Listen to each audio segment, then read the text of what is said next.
And we had to find ways to tell our customers that the product that you expected to come, or we told you that was going to come in 2 months, wouldn't come for six. Oh, And that was wow. a very, very tough time.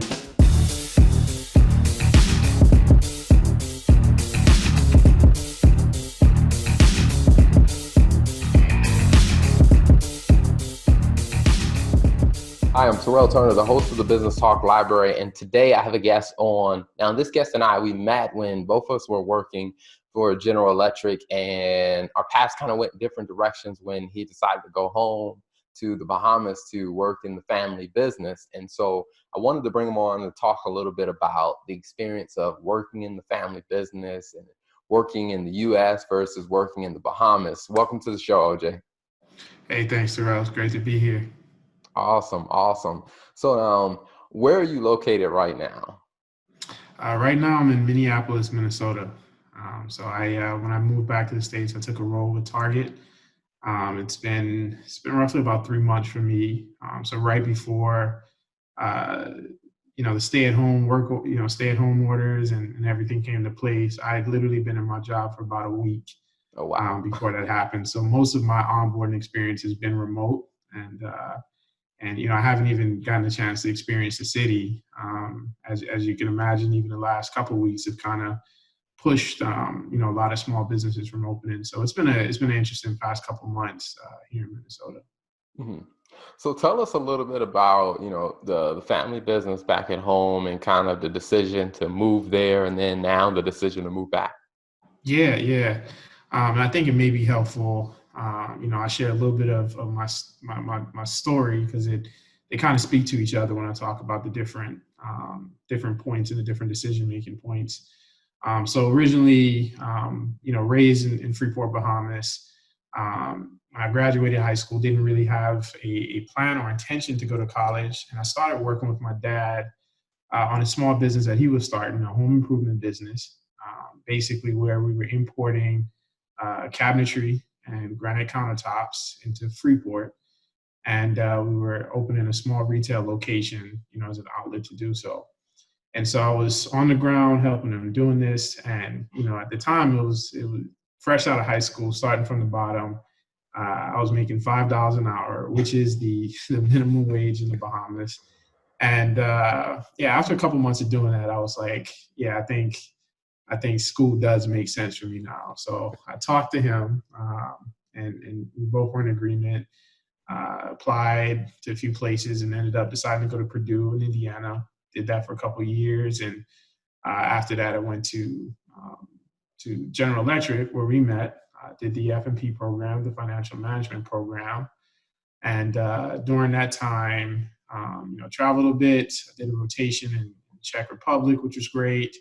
Had some opportunities to work in some of our shops, the corporate, and during that time, my dad's partner reached out and asked if I would be interested in coming back home to run the business. And so, for me, it was kind of a full circle, right? I did what I wanted to do. I got, an education. I got some experience with a multinational company. And so, I thought it was a good time to go back home and help out with the business.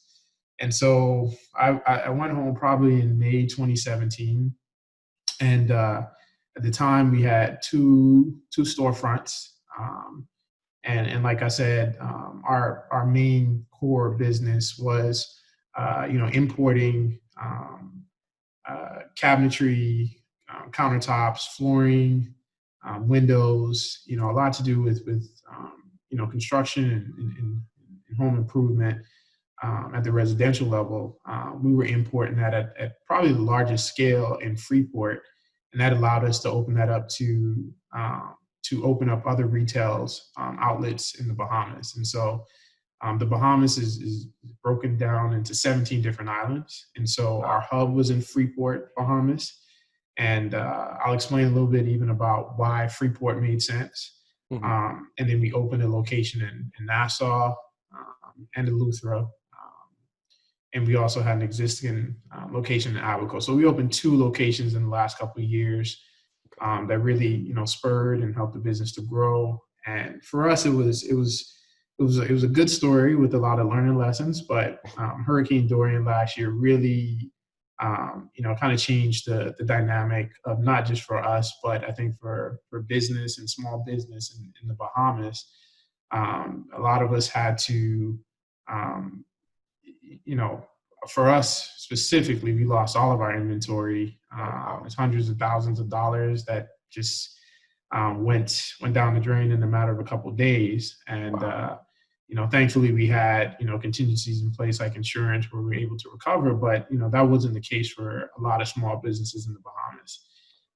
And so it's still in a state of recovery. And then you amplify that with COVID-19, and then the fact that we're in hurricane season again, right? Like the road to recovery in the Bahamas has been tough, and part of that was the reason why I decided to come back to the U.S. and my decision to come back to corporate and do finance, more or less for the longer term. As someone who has a fiance and now has to start thinking about a family, you kind of weigh things out a little bit differently. But the passion for small business and entrepreneurship is still there.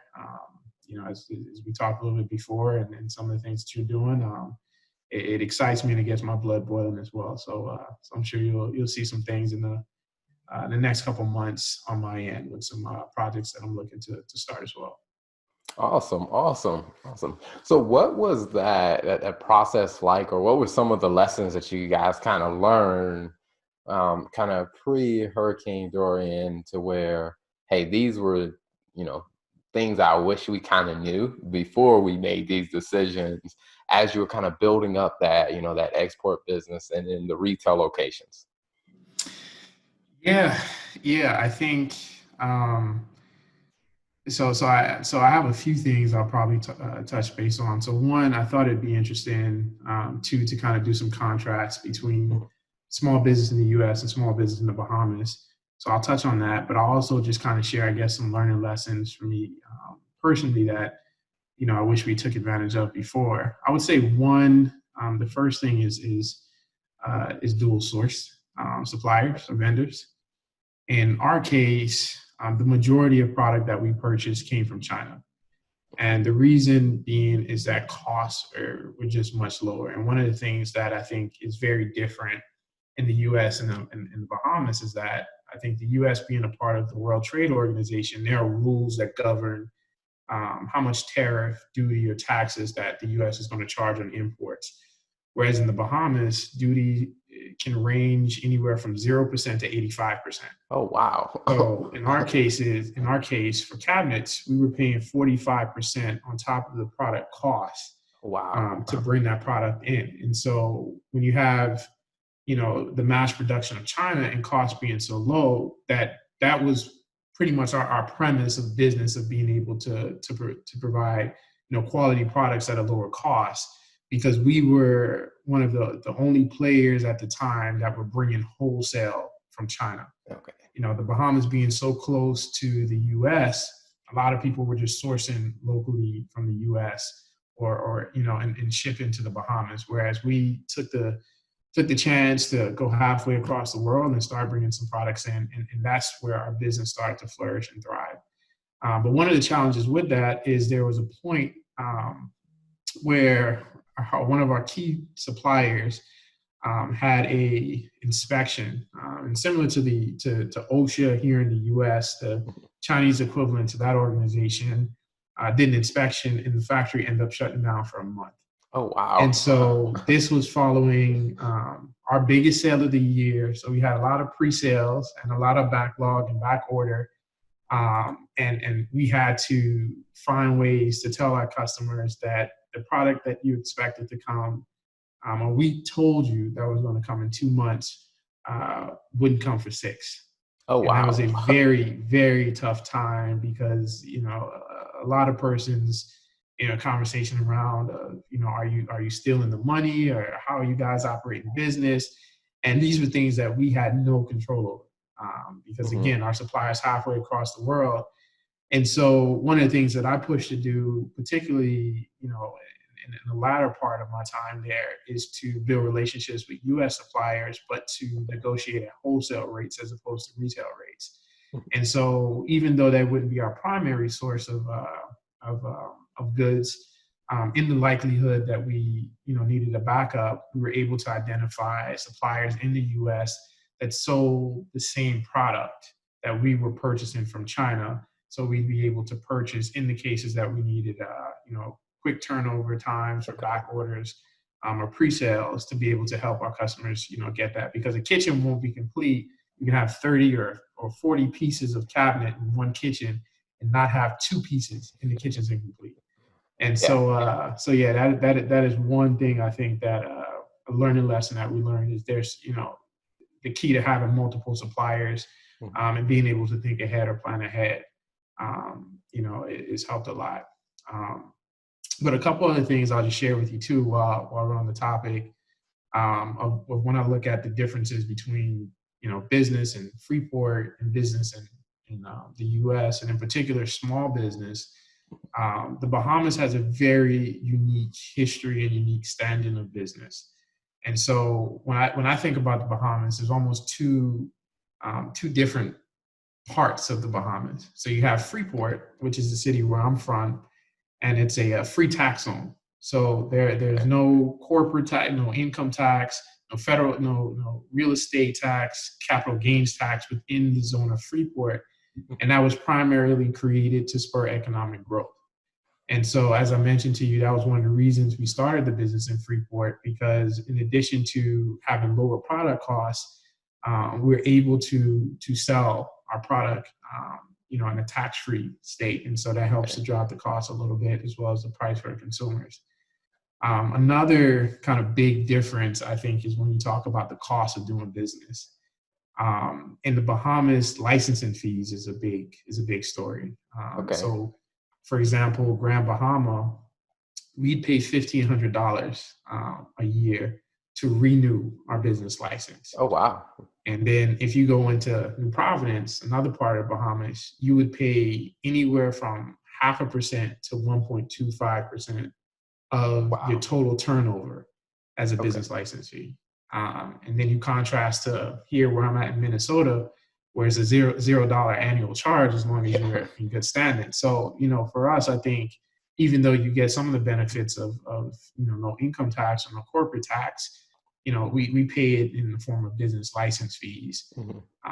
And that's where you see some of the cost structures of how we do business change a little bit. hmm And Um, I think, and I'll say one thing on that. I mean, this may sound like a shameless plug since I'm in accounting and finance, but I think that's why I tell business owners that that's why it's important for you to stay close with your accountant to understand some of those things. I remember working with someone that started an LLC in the state of Maryland, and they had been running their LLC for years, but what they didn't realize is that you're required to file an annual registration, and it's $200 every year. But they had been running their business for a couple years, and they actually had two different LLCs, and they hadn't filed in like the last 5 years. So it's just mhm. like now they got a notice, I think when they tried to change the name or whatever, and then they got the notice that, hey, you're not in good standing and you need to pay these fees that you haven't been filing, to where it's like it was an unexpected expense. But it's different things like that to where there are some regulatory things that people don't think about. But when I talk to business owners that have experience in other countries, they seem to be more aware of those regulations than many US business owners. Yeah, yeah. And part of that I would guess is that most people just think about taxes, right? Is that's kind of the biggest story here, but when you're talking about small business, like I said, in places like the Bahamas, even though taxes aren't as big, and that's changed in the last couple of years for the Bahamas. Like I said, you have these annual filing fees that you have to be very conscious and aware of, because if you're not in good standing, then you can't even bring your goods into the country, and that's Wow. that's why it's such a big impact, because you just can't do business at all. And so yeah, that's one of the key things that we have to be aware of, when you talk about international business. Okay. Okay. Hmm. So now tell us a little bit about, I mean, is your family's business still operating back in the Bahamas now, or? Yeah, yeah. So the business is still active. like I said, my dad and his partner and the team are still, pretty active in the day to day. And it's a funny, it's a funny industry to be in, right? Because it's one of those similar, honestly, with, when I see, COVID-19 and you have certain retail businesses that have been able to do better than others. Similarly with us, when we have a hurricane, right, that usually entails a lot of destruction and therefore a lot of construction that needs to happen. So with everything that's been happening with the recovery effort and people wanting to rebuild their homes, the business has been doing, pretty well in terms of being able to bring in and move product and help, persons to supply them with the different Okay. products that they need to get life back to normal. And so it's one of those things again, right? I'm never happy when a hurricane comes through, but on the flip side of that, that's usually a time when there's a lot of rebuilding, and Mhm. businesses like ours tend to have some benefit during that time. Okay, gotcha, Mhm. gotcha.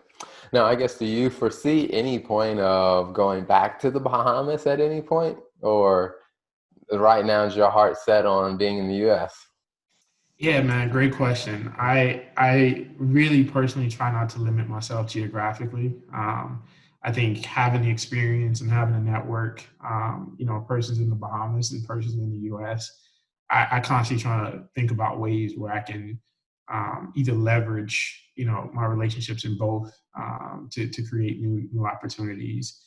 And so one of the things, again, just after we talked this morning, that I thought would be helpful is I kind of put together a bit of a SWOT analysis, if you will, Mhm. of how I think about the Bahamas.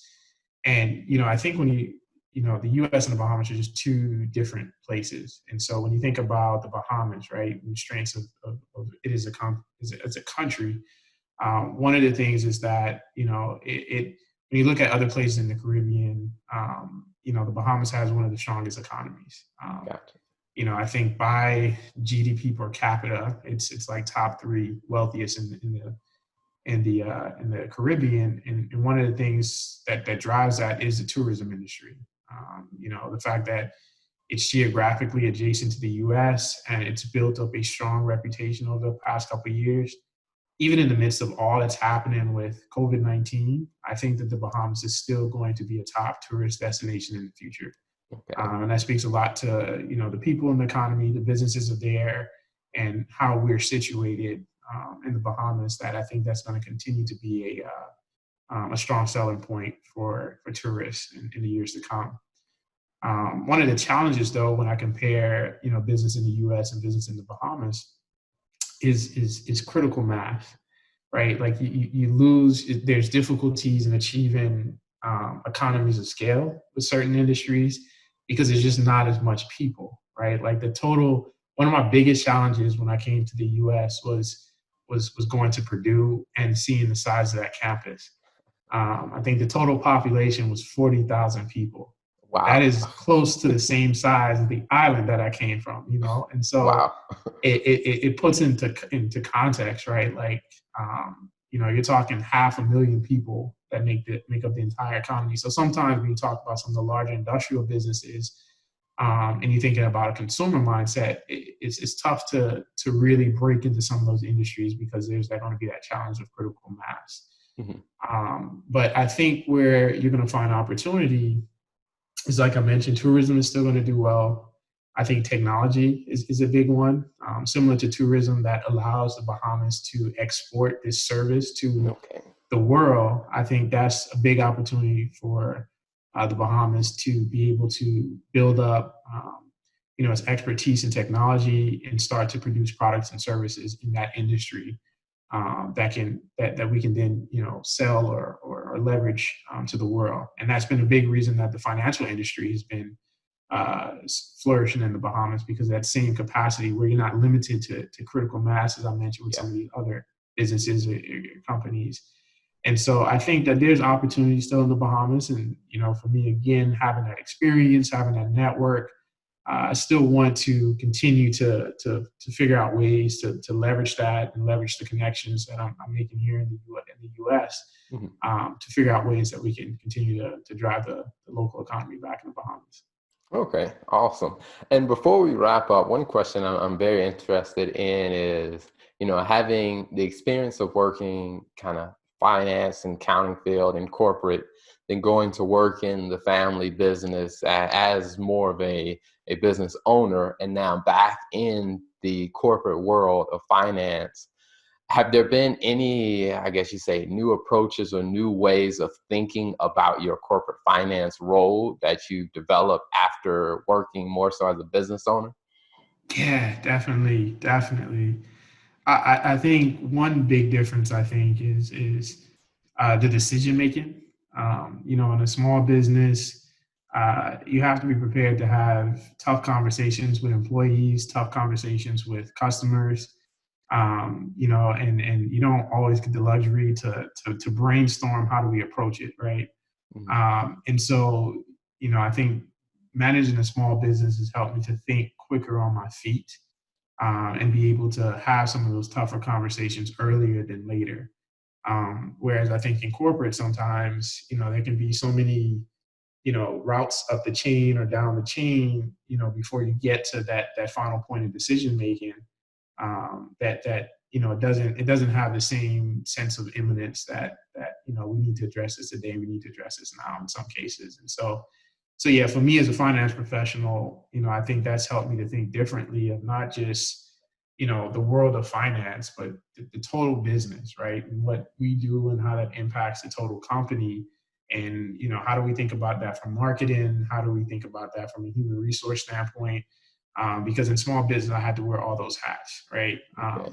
I had to, deal with customers who were dealing with certain situations at home, and they would come to the shop, and it turned to a venting session, right? Of just Wow. listening to them and being able to say, okay, listen, I understand that you're going through some things. We're going to try to help you solve them.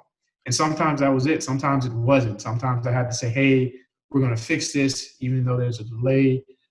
We'll discount, the product that you bought, and hopefully that'll ease it, right? So, it's definitely relationships and understanding people, and being able to bring that back to me in corporate finance has been probably one of the biggest things that I've had to that I've learned, and now take with me as I do business on a day to day. So Awesome, awesome. Well, OJ, thank you so much for being on the show, man. Definitely thank you for taking time, and all the best, like I said, with the family business back at home. And definitely all best wishes, as like I said, as we're going into another hurricane season. All the best wishes for your family, and then also all the best for you in your engagement and your career as well, man. thank you, man. Thank you. I'm excited. I'm appreciative, and it's I think you build up a level of resilience, kind of seeing hurricanes from year to year, and so that's one piece of confidence that I can say. But at the same time, man, I'm excited for what you're doing here, and the conversations that you're having. I think the conversations that are needed, particularly for communities of color. Just being able to pass the knowledge is I think the first step on really being able to drive some of the change we want to see. So I'm appreciative of what you're doing, excited to see what you continue to do. Thanks for tuning in to the Business Talk Library. If you like what you heard and you want to hear more, be sure to click the subscribe button and follow us on all social media platforms as the Business Talk Library.